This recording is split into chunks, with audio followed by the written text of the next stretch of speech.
I'm helping you, Babette. Perfect.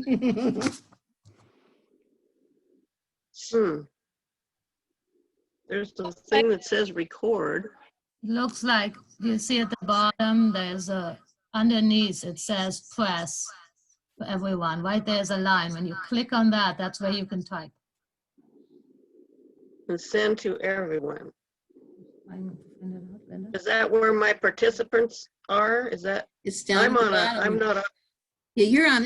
I'm not on a cell phone. I'm on a computer. Yes. Okay, then click at the bottom only. See, if you put your mouse on the So I bottom, clicked on. you'll see chat. Yeah, I did. Right. I click on clicked it. on chat. Okay. And then when you do that, And then what? Then it says, oh, record on this computer. Is that what I need to do? Put on chat. No And then recording. You're not. participants? If you click on chat on the right side, the chat should pop up on your computer. It's not that. Do you want me to Oh, sign in okay. for you, Linda? Wait a minute. I see it. I know we you're go. here, Linda. Yes, why don't you do that? Why doesn't somebody else sign in for her? Okay, let's get started then, because we have quite a few little things to go over. And please interrupt me at any point with a question. I'm just gonna go over the forms. I'm gonna go over the duties of a treasurer. And if anyone has anything to add, that's fine. Please do that. I want this to share. I want it about us. And hopefully we'll have some more people joining us as we go. I did have an introduction for myself. I am your SNR treasurer for the next 2 years, and I hopefully one of you will take over my job after that, because we will need a new SNR treasurer. You can only be treasurer for 4 years. I've been a SRA optimist over 25 years. I am a CPA in California, and I own my own tax practice. One thing I can count on is that every day I learn something new, especially in these times. 6 months ago, Zoom was what my kids said when they were playing with a car. And now I'm trying to run it. Our ground rules today is so that you all know you are being recorded. The recording is going to go up on the SNR website, so treasurers can look at it at any point in their pajamas. You already signed in. And then I stated before, I don't mind questions as we go, because I want this to be all about us. And there will be the handout on the website that you'll be able to download, or you can email me and I'll be glad to send it to you. It'll be all the forms that we go over today with the table of contents, so that you'll have something to go by. Will those forms be in PDF form or something? Yes, in PDF. Okay, great. Okay, I've done all these in PDF. So Okay. a treasurer is a very key person to any club, and that person is you. So congratulations. It's a big step to be treasurer of your club. It's one of the most important positions. Don't let anybody else tell you that it's not. Today we'll go through the basic jobs, and then we'll go through some of the forms. And as treasurer, we can count on two things. A debit is a disbursement going out, credit is money coming into the club. And if there's any form that comes into the club the president doesn't know what to do with, it ends up in our pile. Whether it has anything to do with treasury or not, that's how we inherited taking care of the insurance for the club and everything else that seems to come our way. The first thing I want to discuss is what's new for 2020. And, you know, it's been a crazy year, so it might be easier to say what's not new for 2020. But in our world of treasurers, there's only a few things. SIA gave out COVID relief for its members this summer. Hopefully some of your clubs participated in that. I believe they gave out $50,000 all over the Federation to help people pay their dues, which I think is really, really good.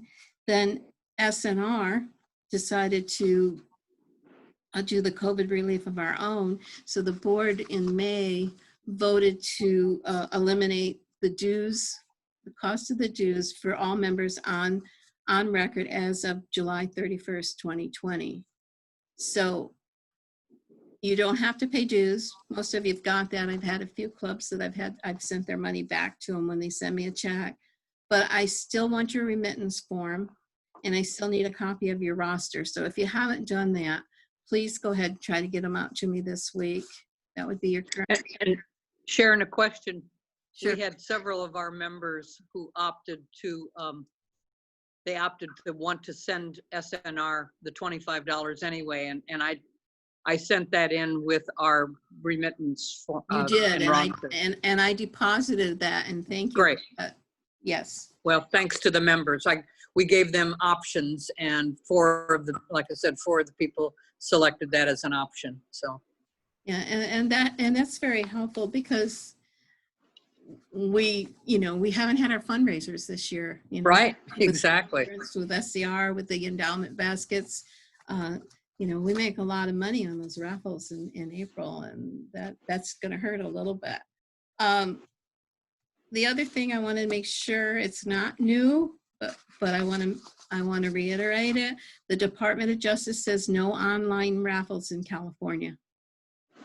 It's a violation of the Penal Code 320.5. And when I asked the question to them, I really felt like I got my hands slapped because they thought, you should know that. So they're very strict about that rule. So no online raffles. The only thing that doesn't. I do have ahead, a Linda. question here because some clubs are conducting online auctions. Now that's a different story, right? That's a different story. It's totally different. And what I was told, and I don't know the ramifications of this, is that falls under the old State Board of Equalization, the sales tax people. So that could be a problem. You might need to check with them. Are you seeing that in California or Nevada? No, it's in California. There's already 2 clubs in District 4 that are doing it. And I think, one in District 4, and then I think El Dorado, okay. Cameron. And I will keep talking about that, but the penal code does not address auctions. So the 320.5 penal code that I mentioned that governs online raffles does not govern anything to do with auctions. But they did say you should check with your sales tax department to make sure that you're not violating something there. So I'll try to get a hold of the sales tax this week and see what they say about that. The Department of Justice created a brand new form, and this is for clubs with under $50,000 gross revenue. I've asked Cheryl to talk about those a little bit later because she's more familiar with them than I am. But this is mandatory. They have to be submitted along with the RRF1, which has also been changed a little bit. And Cheryl, I think you're going to talk about that one too. Just run over the changes on that. Yes. Okay, thank you. Is the RRF1, is that the form we have to do for any raffles we've had in the past year? No, that's a form. Oh, That's the NRP 2. That's the raffle report. yeah, I'll form. go over the raffle reports. Okay, all right. I'll hold my question, thanks. Okay, yeah, because these are 2 totally different forms, but they're both important. Okay. We don't have any Nevada clubs here? No, okay. No. For the first time, Nevada now has to get permission to have raffles. Oh, So they're like California, and they have to pay $25 per raffle. I had to get that for our conference because, the planning for the conference happened before all of a sudden COVID took off. And for each raffle that we have over there, we no longer can do the wheel, but we could do the 50-50, and we could do the bingo, and we could do the endowment baskets. But you had to pay $25 for each raffle. And you work with the Nevada Gaming Board. So that's changing things a little bit more in there. And when I talked to the agent, he also made the statement that money that was earned in Nevada needed to stay in Nevada. I figured I could make that work, but something else is happening down the line. As far as your duties as a treasurer, I can't really tell you what your duties are. The best place to look for your duties are your club documents. Your bylaws, your policies, your procedures, or standing rules. If they don't outline what you're supposed to do, then maybe you better take them to the chairman and say, we need to amend the bylaws and standing rules. Or maybe you can suggest new changes for next year for the next treasurer. But I broke down the treasurer's duties in 7 topics. The first one, your first duty is to sign your bank signature cards. I know you're all aware of that. We recommend 2 signers on a check. And then, obviously, the next step is to receive deposits and deposit all your funds. And don't let them sit around. You should deposit them timely. Now, I have to apologize for SNR because our general fund, which is where you guys all send me money, is in Bank of America. And our Bank of America here does not have a drive-through. They line up for 12 inside and around the building, which is a big building at some point. I've been down there when there's about 50 people in line with only 2 tellers opened up. And it's 102, so I turn around and come back to the office and say, I'll go to the bank another day. So if you're still, I've made all of the deposits, including your $100 that you were talking about, at this point. So if you're not seeing your checks returned to you, let me know on that. The other duty of the treasurer is to pay the authorized and budgeted bills. And what's really important for you to protect yourself, to protect your club is one thing, but you also want to protect yourself as treasurer. Don't write checks unless it's authorized. Don't write a check unless it's in the budget or it's been in the minutes, or you have some kind of a form that's signed by the chairman, the chair of the committee, or the president, or something, so that you have a piece of paper so that when you write a check, and if you have duplicate checks, that's a very good place to attach it. Or if you do computerized checks, that one stub on a computerized check will fit on your thing. But make sure you have backup for all the checks that you write. That's important.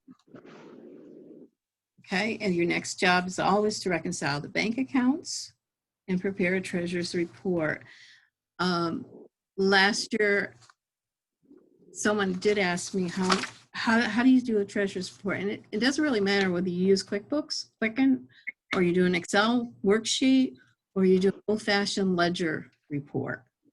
You know, whatever works. You start with your beginning cash, you add your deposits, you minus out your disbursements, and you come up with your ending cash, and that matches your bank balance.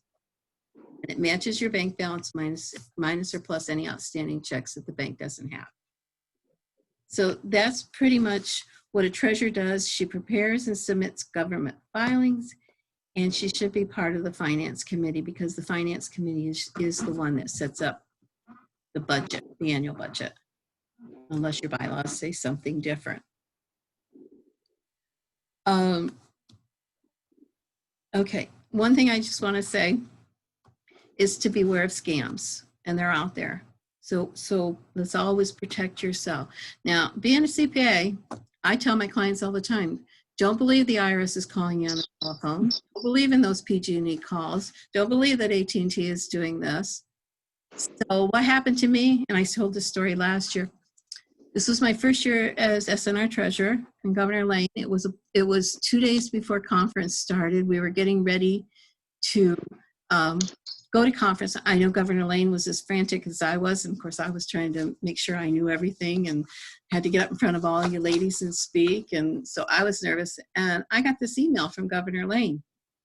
It says, Sheron, she says, I just don't have time right now. She says, we need to send money to keep our website updated. She says, can you do a bank wire? Can you wire the money to this bank in Texas? She says, I should have given you the invoice before, but I didn't. Now, this is an email that came directly to me. It was signed by Governor Lane. It was spelled my name right, Sheron, with the E, which is, you know, a different spelling, so not everybody knows this. And I thought, okay, I guess so. So I wrote back to her and I said, well, is this supposed to come out of the general fund or the conference fund? And she emailed me back, oh no, Sheron, it should come out of the general fund. Okay. So I'm sitting here and I'm thinking, okay, I've never wired money before, so how do I do that? And I said, it must be important because Governor Lane's asking me, and I knew she was really busy. So I'm thinking, well, maybe I should do this. So I thought about it for a while. I got up from my desk. I was thinking about going to the bank, put all the stuff together, and then it kind of hit me. Well, our website is controlled by Danielle, and she would be the one that would give me the information on this. This just seems kind of weird. Maybe I better call Governor Lane and find out. So I called her. I said, you really want me to wire that money to that bank in Texas? She said, what are you talking about? Oh, wow. I said, I just got an email from you. She says, I didn't send you an email. I said, you didn't send me an email to go wire this money to Texas? She says, no. Right then, oh my God, I was almost taken in. I mean, it was like a perfect storm. They spelled the names right. It said it was from Lane when I saw the email address. It was to me.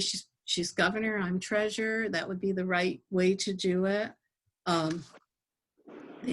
They answered my questions. It was the perfect storm because I knew that we were both frantically busy. So, it made logical sense that she might have me do something. Anyway, I almost got taken in by a scam. So even though we all know they're out there and we're all very careful of it, those things can happen. And rest assured, your money's safe. I never sent it. Yes, But- I've heard that the scams are like off the charts because the scammers know how busy we are. We know how we're trying to get familiar with technology and everything to run our lives and our businesses and do our work. And so they're taking advantage of that. Sure they are. And And somehow they knew the relationship that she was in charge and I was treasurer. So somewhere they got that information. She yeah, did.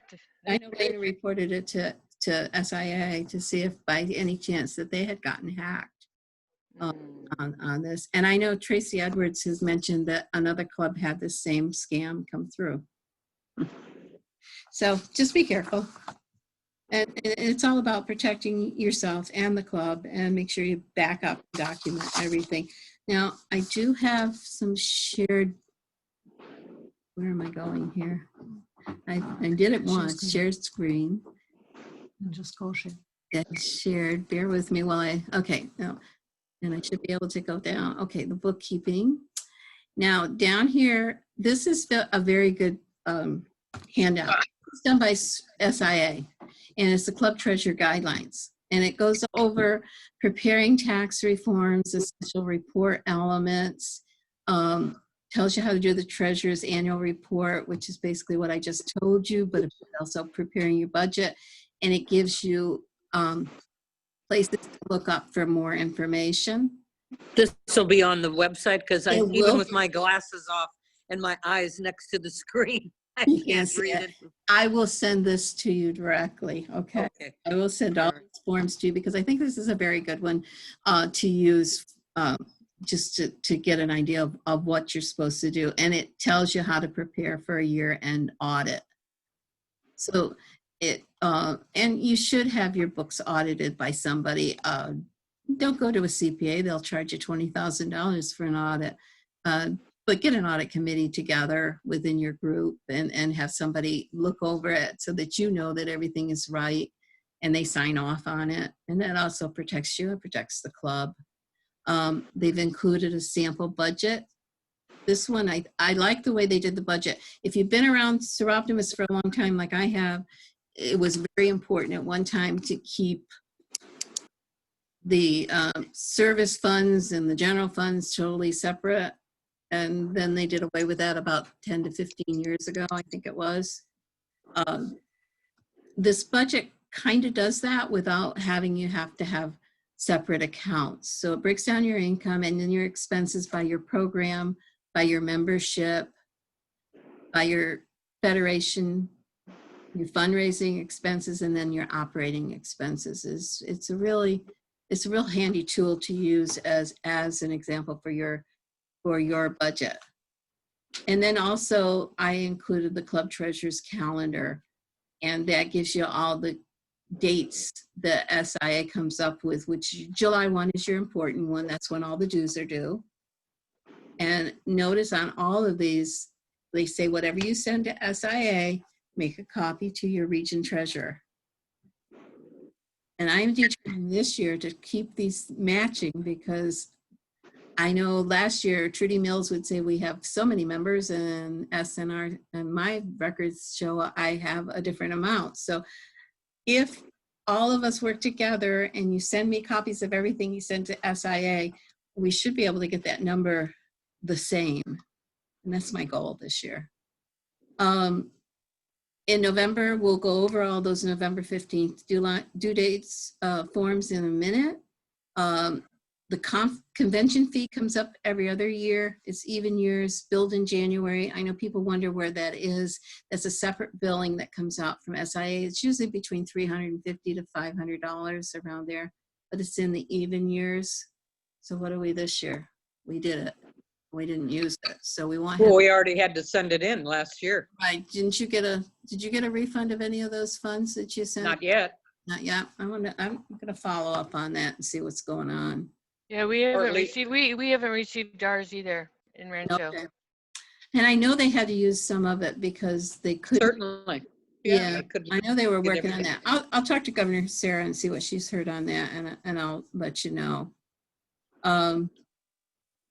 They're telling you should do your budget, prepare your budget in April and May. And then May 31st is your club giving contribution, and you know you get a certificate if you donate to club giving, and you get a gold star to give so much and everything. So, and it's. I like to remind everyone that the money that we give to SIA comes back to us. You know, the Live Your Dream Awards that we gave out in April, there was $20,000 that SIA sent back to us to give out to those awardees. So that's not our money. That's not coming out of our pocket. That's SIA returning the money that we donate to them. So that's kind of nice.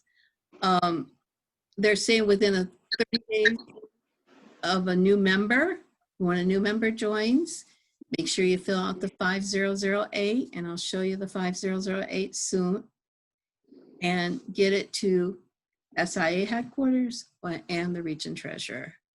Laurel Society contributions can be done anytime, or any other kind of contribution. I know they'll take contributions anytime you want to give them. Let's put it that way.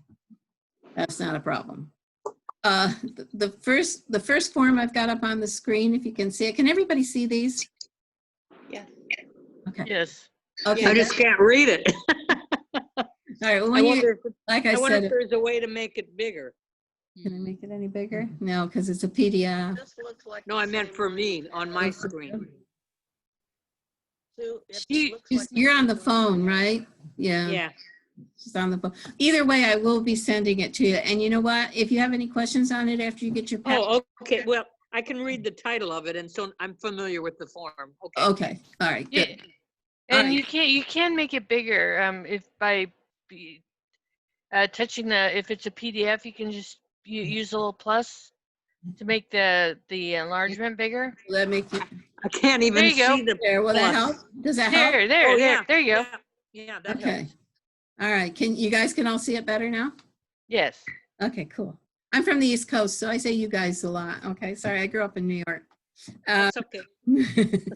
Federation. Okay. The first one's the Federation annual dues worksheet, and probably most of you have done this many times. Right. It comes out to $95 a member if you do the founder's pennies, because you're paying the 74, the 9, the 6, and the founder's pennies of 6. So it's $90. Right. Then there's the other charges for life member dues are $10, and then if you have a new reinstated charter member, excuse me, it's $10.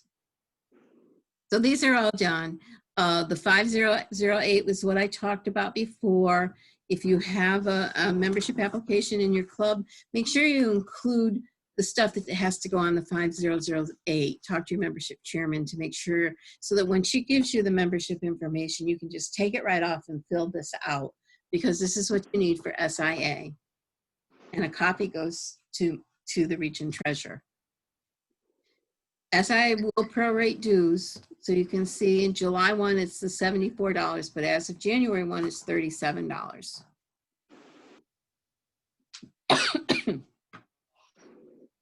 So that's that one, the 50110. Oh, excuse me, I get some water here. That's for a member change. So if they change their name, or they transfer to another club, or they terminate, or we lose a member, this is the form that you want to fill out and send to SIA, and there again, the region treasurer. And then this is the remittance form for SNR. And I put the colored logo of SNR on there, so you'll be sure to know that that's what this one is. This can be downloaded off the website. If you download it into Excel, the formulas work.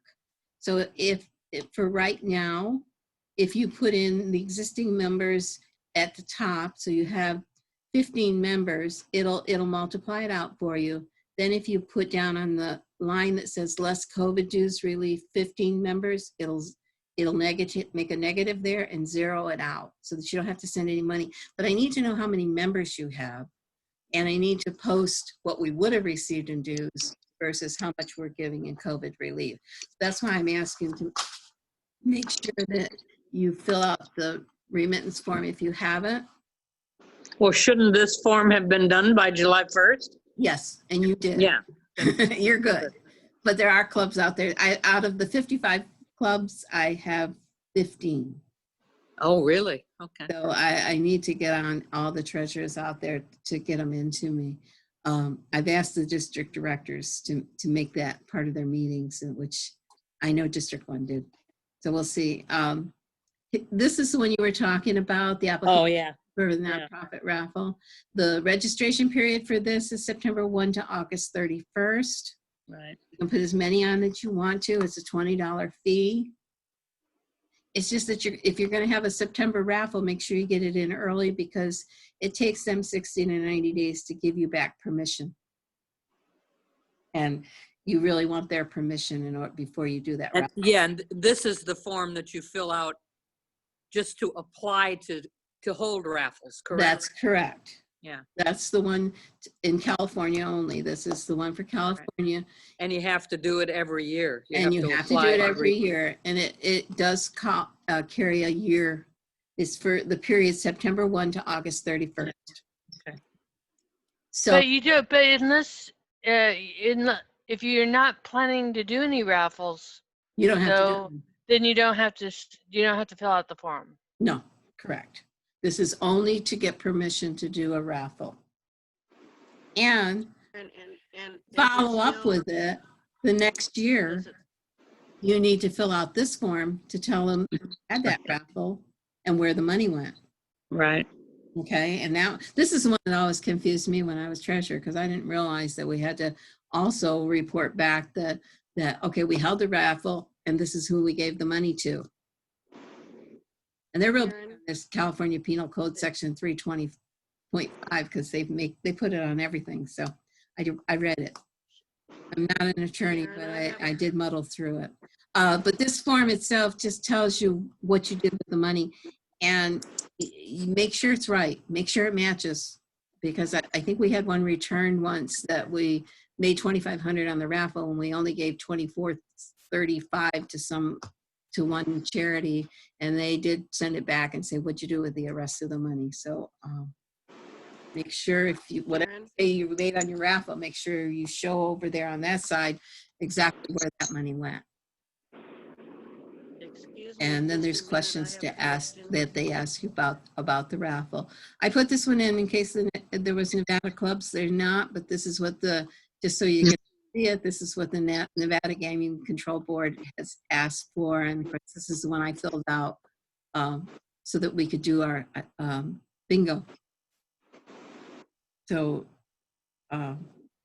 it's interesting that Nevada is doing it, but apparently they lost a lot of money from not taking charge of it.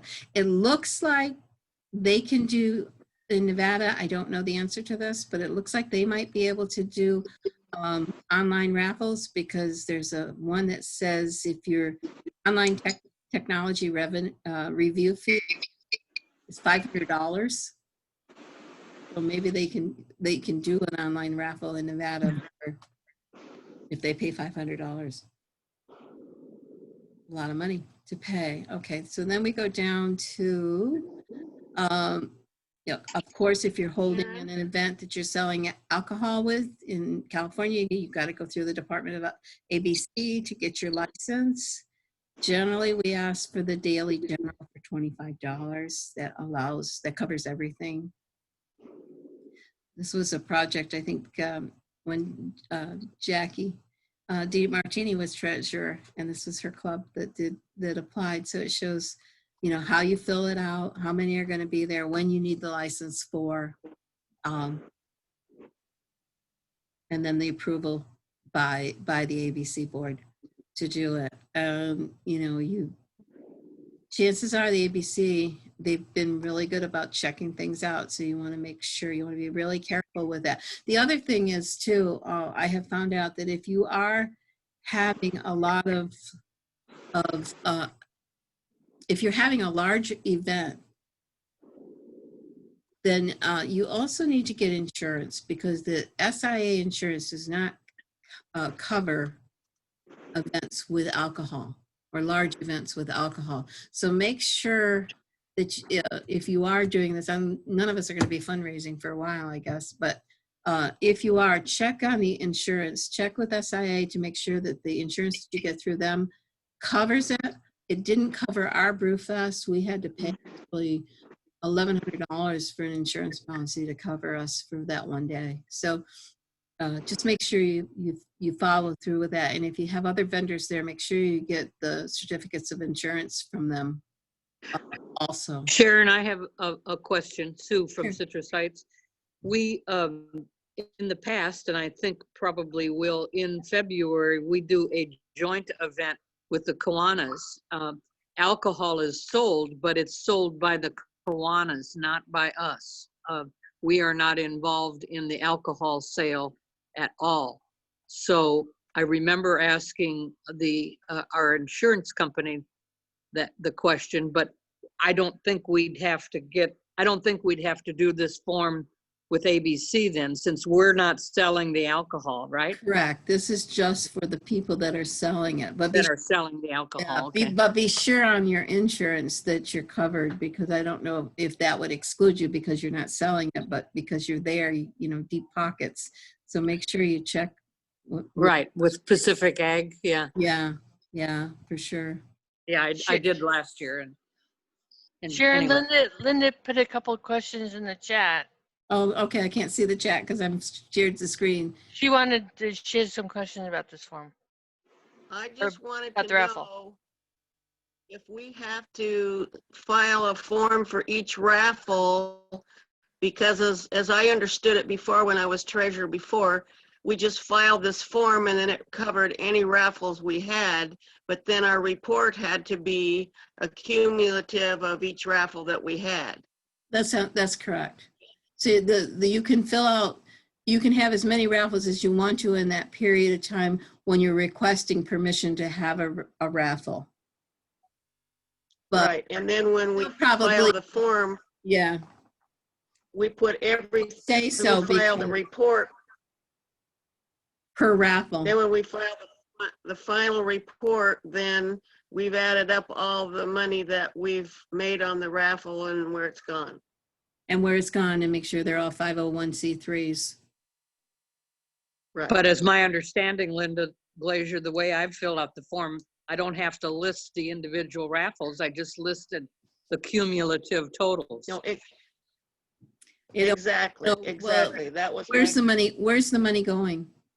Yeah, but the cumulative totals of how much we made from the raffles and then where the money went. Right. But you do have to list the specifics where, if you gave it to 5 different places, you would have to tell them that. I think I've always just said to various service projects and it's never come back to me. They never gave it back to you? Wow. Nope. I got it back because they wanted to know the name of the person that they could contact for it. Because if you look at the second page, they put in a lot of details on who's the person and what's their phone number and everything. Yeah. Yeah, no, I've never gotten it back. That's for the way you. I've done it the last 2 years. Okay, good for you. I lucked out maybe. Yeah, I think so. They were after me for sure on mine. This is for the Nevada Department of Taxation application for sales and use tax exemption, which is real easy to get in Nevada. Does any of you have an exemption for sales tax for California? Because I know it's really hard to get rid of. Yeah. Has any of you been able to do it? No. Is that going to happen with them? Nope. Okay. There again, when I call them, when I get a free moment, I'm going to call and find out if they've made it any easier for nonprofits to do it. But years ago, when I checked into it, it was not. Okay. And then we go into the November 15th forms. And Cheryl, I'm going to let you just talk about this annual registration. You want to do the registration form first and then the annual form? Sure. The order I put them in here anyway. So I'll let Yeah. you, because I know Cheryl's done a lot of these. She's involved with PTA and she's been able to, she was teaching me how to do this. So I'll let her teach you. Yeah, I'm basically the region PTA treasurer. So basically I'm Sheron's equivalent, but for the PTA. So For what? The PGA? no, the PTA, the Parent Teacher Association. Oh, PTA. Yeah. I was going to say, what's the golf thing? PGA. Yes. So I just took a class from our the state PTA treasurer because she's a CPA like Sheron is, and she it was very in depth. It was like a 2-hour course, and taught us all about the changes to the RRF1 form, and then the brand new TR1 form, which I don't get what the difference is. I mean, they seem to report the same numbers, just in a different way. I think the state's just wanting us to do extra work. But anyway, so the RRF1 form hasn't really changed a whole lot. Can you scroll down just a little bit more? Wait, there you go. Oh, right there. Okay. The main changes in kind of in the middle, and the questions the questions down at the bottom have changed a little bit as well.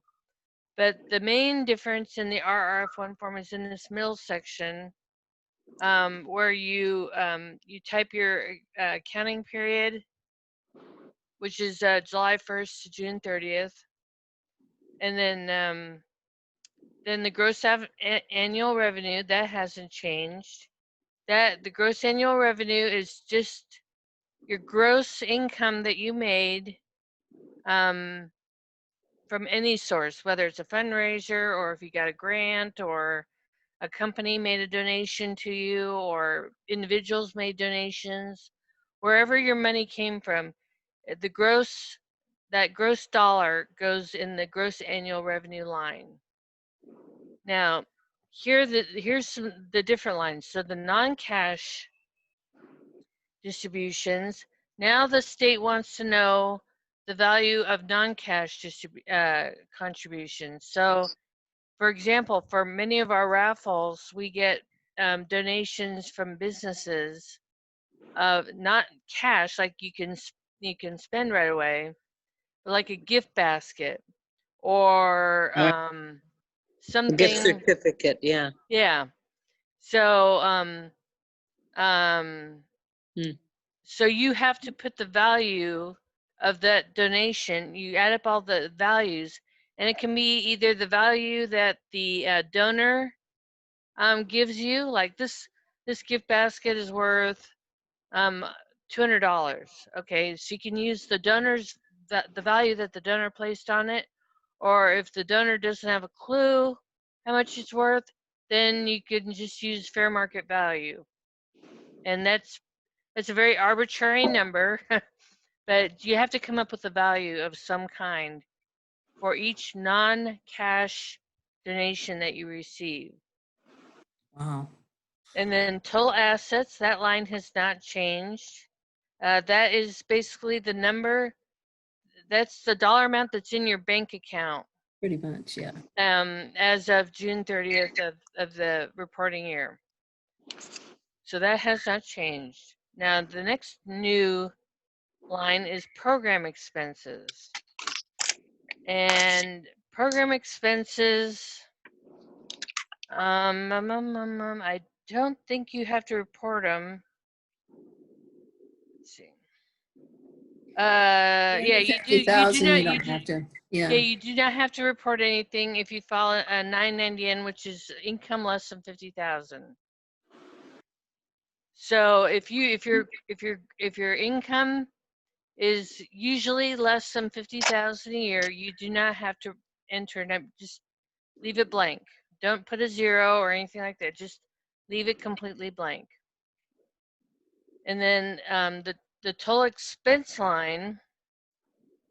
Okay, so this is where the TR1 form actually comes in. So we'll come back to because the total expense number that's reported here should match the total expense number that's reported on the TR1 form. So when we get to the TR1 form, I will this will make sense. Do you all fill out this form? Because it is required by all clubs. And it's required by November 15th. If you're over 50,000, you file the 990 EZ, which a lot of us are, and you have that prepared by someone outside of the club. They usually will do this form right along with it. And if your income is over in the 50,000 range, when you send in the RRF1 form, you also need to send in a copy of your 990 EZ or 990, whichever form that you file. Usually, like I said, if you have it prepared, which we do for SNRs, prepared by a tax person, I don't do it. They do put that together. So whoever's preparing your returns know that this has to be with your 990. But those of you that are smaller clubs, you have to do this so that. And the Attorney General's office, which is where the California Department of Justice, they will revoke your nonprofit status if you become delinquent, and you're delinquent for a certain amount of time. And you can see that this form is a 7220, so it's new. So then I think I have the instructions there. Okay, and this is instructions. More instructions. If you have nothing else to do, you can read the instructions. They go on and on. Okay, here's the new form that Cheryl was referring to, the TR1. Yeah, so the TR1 form basically breaks down your income, your program expense, and your it breaks it down in a greater detail. So so your assets are your cash, so that's the cash that you have on hand in your bank account. If you have a savings account, you have to report your savings account balance. Most clubs I wouldn't think have investments, although it's possible. Like if you have a CD, like certificate of deposit or something, if you have a lot of money, you have to, if you do have something like that, you have to report that money in the investment line. Now remember, this is only for clubs under $50,000 or less. Right. Okay. Of income less than 50, but Yes. If you have if you have a large, cash on hand from that you've accumulated over the years, then you still have to report that money. So land and buildings, that most clubs don't own any land or buildings, so that would probably be 0. Other assets are things like your inventory. I know a lot of clubs sell Stroptimus hats or Stroptimus t-shirts or things that that your club has that you sell, like at the vendor events at our SDR and our conferences when we had all those booths. If the club owns that inventory, not a private club member, if the club is the owner of that inventory, then you have to report the value of that inventory in the other assets. So yeah, that's a new little challenge. And then over on the liabilities side, accounts payable, you most don't have any accounts payable. Most of you don't have employees because we're all volunteers. So salary payable will be not applicable, and other liabilities probably won't be applicable either. So most clubs will be, the liabilities will be zero. And then you just do the math there, assets minus liabilities. And then in the revenue statement, this is where we break down the cash contributions, which is the donations, everything I mentioned earlier. Oh, and gift cards are considered cash too, because they do have a immediate monetary. You can use them like cash. So if you do get a gift card donated, that does count as a cash contribution. It's just the gift baskets and jewelry and tangible items, things you can touch and feel and smell. Those things are the non-cash contributions. If you get donations of cases of water, or if you're doing some kind of event outdoors, that's all non-cash contributions. Program revenue, okay, this is where it gets a little dicey. This is where your record keeping really has to be spot on, because program revenue, if you put on a program, this is different than a fundraiser. If you like, you do your Live Your Dream, you do your awards banquets. I know a lot of clubs do Live Your Dream and Ruby and scholarships, and they do this big awards dinner or awards luncheon, or at least we used to. And you would charge people admission to attend this event, and the income from that program is where you would report that is on the program revenue.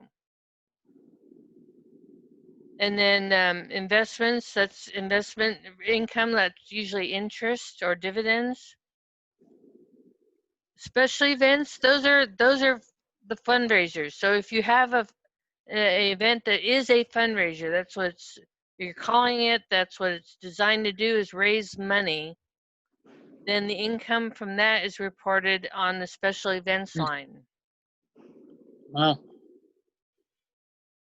And then other revenue, I'm sorry, I misspoke. Cash contributions does not include grants. So if somebody writes a grant and gets, $5,000 grant, that would be, the grant money would be considered other revenue. Cash contributions are exactly that, cash. So other revenue is like grants. And I am assuming, and I did not think about this until just this very moment, Sheron.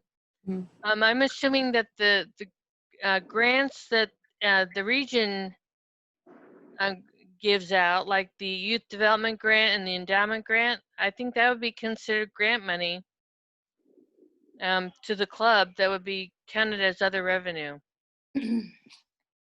When it comes in. I'm not, yeah, when the club receives the money. But they also put it out. Right. Well, that's where the expenses come in. That's where it should balance out in the expenses. I was looking for grants over on the other side. When you write somebody, well, you're like your Live Your Dream, where is that gonna go? Okay, other expenses. Examples include program expenses, such as Live Your Dream, other work costs.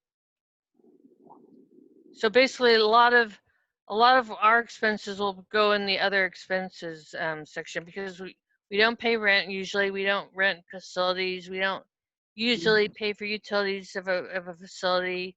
If you have any supplies or postage, that would be uh, delineated on the supplies postage line. If you pay for the officer insurance, the extra insurance for officers, you can put that on the So the supplies, back to the supplies Yeah. posted, is that like a cumulative for Yes. all the supplies and all the postage for all the different programs we do? Okay. Yes. Anything, any supply that you need to have on hand to run your club, which is probably mostly postage, but it could be like notepads and pens or things like that. If Copy you're paper, yeah. copy paper, Membership exactly. fee. Membership. And if you're subscribing to Zoom, I would consider that either another expense or a supply postage for your Zoom subscription. I think it could go either place. The important thing is that we've reported all of our expenses somewhere. Does everybody run their ins and outs on a computer program? Or are you doing it manually? Computer, Computer, Citrus okay. Heights. We use Your computer- QuickBooks, I mean. QuickBooks, okay, good. And because they're almost making it, forcing you to do something like that to keep track of all this stuff, because it would be awfully difficult to do it manually. But if you can set your categories up in QuickBooks so that they total into each other on there, you might make it a little bit easier at the end of the year. Now, I will tell you this, because this is a new form. It starts with, we're supposed to file it this November, by this November 15th. Because it's a brand new form, the State Department of Justice is giving a little bit of leeway, because, a lot of organizations haven't had their books set up right to be capturing all this information. So, they're allowing errors and miscalculation. I mean, not miscalculations, but miscategorizations to occur, because they know that the most organizations haven't been tracking their expenses and their income to this level of detail. So they're making some allowances for miscategorization errors for this year's filing of this form. But from after for 2021, November 2021, they are going to start expecting you to be a little bit more on point. Wow. But the now going back up to the top where it says fund balance, right at the top of the screen, total assets less total liabilities, that number should match the number on your RRF1 form. Which goes over So it's 8452, I think, on that form. So if you scroll up to the RF1 form, 8452, total assets. Okay. So your total expenses should match the total expenses on the TR1. So the numbers should match. Obviously, you're going to do both of these reports together. Yes, and both forms must be submitted at the same time.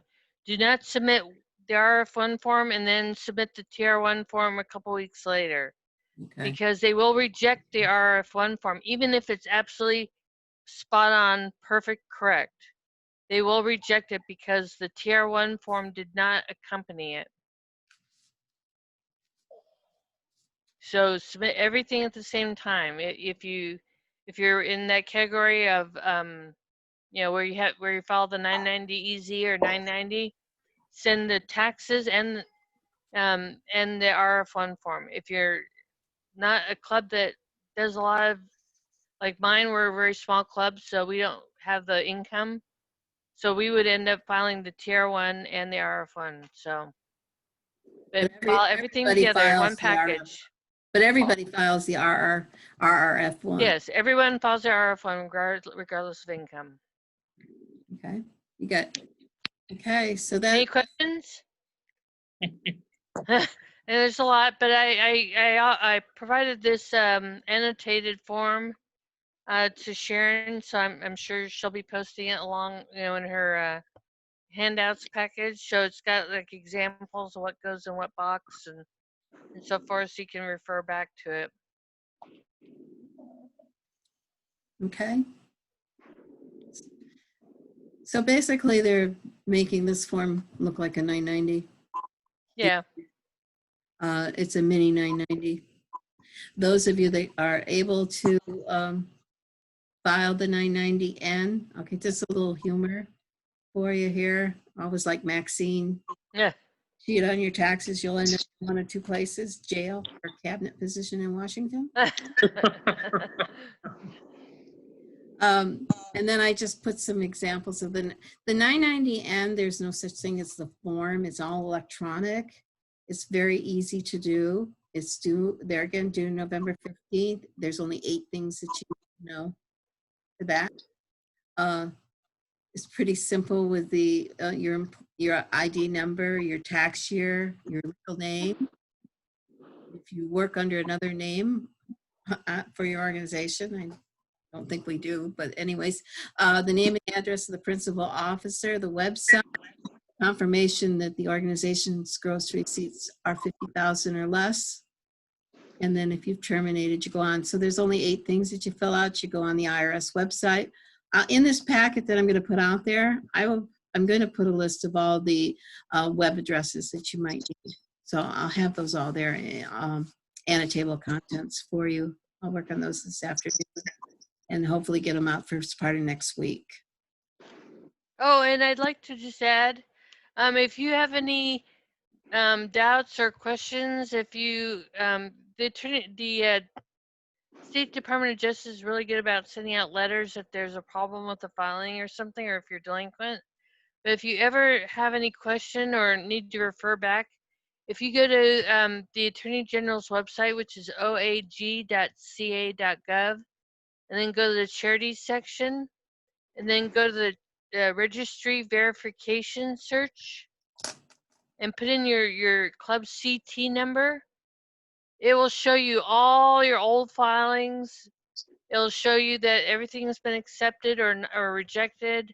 It'll show your status, and it's a good way. You can download. It's got links to all the things you've mailed in to them over the years. So if you've lost track of a filing and you need a hard copy, you can go to that website and click on whatever year, and you can download everything that you've mailed into them. Okay, and I will put that website in my list too on that. Thank you, Cheryl, for that. That's good information. That's just a little bit more on the 990. This is easy. There again, if your club requires a 990 EZ, you have somebody in the club that does them all the time do it. I don't do very many of them. I take on our clubs, but that's as many as I do. One. It's a different world with a nonprofit than it is with regular taxes. So it's a different learning experience. So either you can do it yourself, you can download the forms from the IRS website, and I think they will total for you, or like I said, you can pay somebody to do this for you. Now, the other thing with the state is, no, maybe not.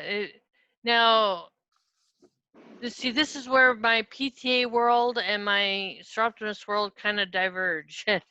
There is a lot. You do have to do the state form 199 with your 990. Is that what you're? Okay, yeah, because I didn't know. That's required. I didn't know if you had a Secretary of State, if you were incorporated, if you still had to do the 199 or not. California will get money no matter where they can get it. So. I found that to be true and everything. I don't know how many clubs are incorporated. I know ours is. Yours So is we have to file with the Secretary of Secretary of State State. every other year. Yeah, that's the statement of information. And if your Yeah, is incorporated, you are yeah. required to do that. We're not, and like I said, I don't know how many are. That's something I probably should check out. Are there any other questions? I know I've kept you guys about an hour here. I'm willing to go as long as you want to go. For questions, I will include my email address, both my SNR one and my work email address and my phone number. I have no problem talking to you at any time. I sit at a desk all day. I like the diversion once in a while from doing a tax return to talk to somebody. And if you have any questions whatsoever, don't hesitate to contact me. I'm here to help you. And if you have any complaints or anything you want to know, or why haven't you deposited my check yet, Sharon, or whatever, like I said, don't hesitate. Would you prefer to be contacted on the SNR email or your personal email? My personal gets to me faster, and I don't have a problem with you using that. That's my Okay. first one, and it pops right up as soon as it comes in. I have to go find my SNR ones. Okay. They said I can link them, but I haven't figured that out yet. So I need to talk to Danielle on that one. Okay. And But- I'm happy to answer questions specifically about the TR1 form too, and that's. I appreciate you being there as a backup for that, Cheryl, because that one's all new to me, and it just seems like they're asking an awful lot for the smaller clubs. Exactly. I know that one club has filled theirs out already and sent it in. And your copies that you sent me really helped because I was able to help her with her questions. Oh, good, We good. filled everything into the right forms, but with all of that said, I just wanted to say thanks for being a volunteer superstar. You guys are absolutely wonderful, and keep up the good work. And hopefully one of you wants my job in 2 years. Huh? I don't think so. So There you go, Sue.